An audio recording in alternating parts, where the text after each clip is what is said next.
In late November 2025, a powerful tropical cyclone named Ditwa swept across Sri Lanka and parts of southern India, leaving a trail of destruction, displacement, and tragedy.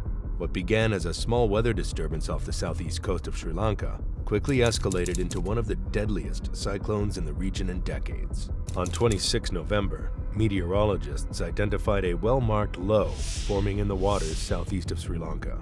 By the next day, the system had intensified into a deep depression, and by the morning of 27 November, it was officially classified as a cyclonic storm and named Ditwa. Authorities issued warnings of heavy rainfall, strong winds, and the possibility of flooding along Sri Lanka's eastern coast and parts of southern India. 28 November marked the cyclone's landfall in eastern Sri Lanka. Torrential rain exceeding 300 millimeters in some areas triggered severe flooding and landslides, particularly in the eastern and central districts. In the first wave of impact, dozens of people lost their lives, while thousands were forced to flee to public shelters as rivers overflowed and low-lying areas were submerged. By 29 November, the full scale of the disaster became apparent. The death toll had risen dramatically, hundreds were missing, and all 25 districts of Sri Lanka were affected. Floodwaters inundated roads, bridges, and homes, while electricity, water, and communication services were disrupted. Infrastructure collapse made rescue operations extremely difficult, leaving many communities isolated. After crossing Sri Lanka, Ditwa moved back over the southwest Bay of Bengal on 30 November, but the flooding and destruction it had caused on land continued to worsen. By this point, nearly 1 million people were affected nationwide, and more than 180,000 people had taken shelter in over 1,000 government-run centers. Thousands of homes were either destroyed or heavily damaged, and transportation networks were crippled.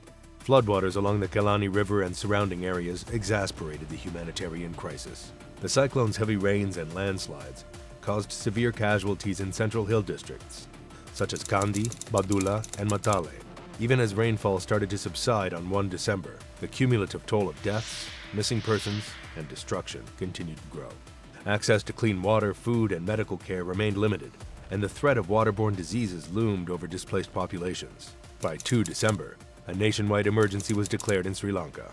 Over 1.4 million people, more than 407,000 families had been affected.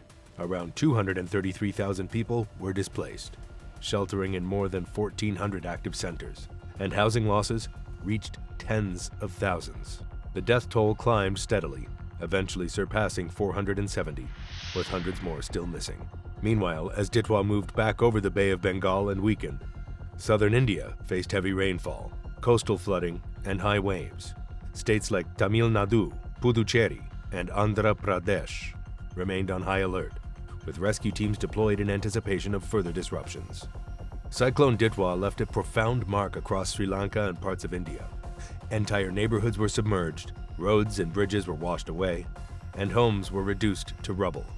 The combination of landslides in hilly areas and extensive flooding made this one of the most catastrophic natural disasters in Sri Lanka in recent memory. The storm also exposed the vulnerability of infrastructure and communities to sudden extreme weather events.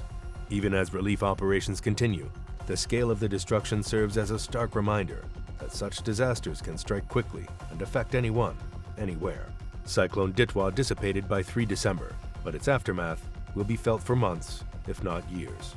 Rebuilding homes, restoring services, and providing relief to displaced families remains a massive challenge. The tragedy of Ditwa is a reminder of the unpredictable power of nature and the urgent need for preparedness in the face of increasingly severe storms.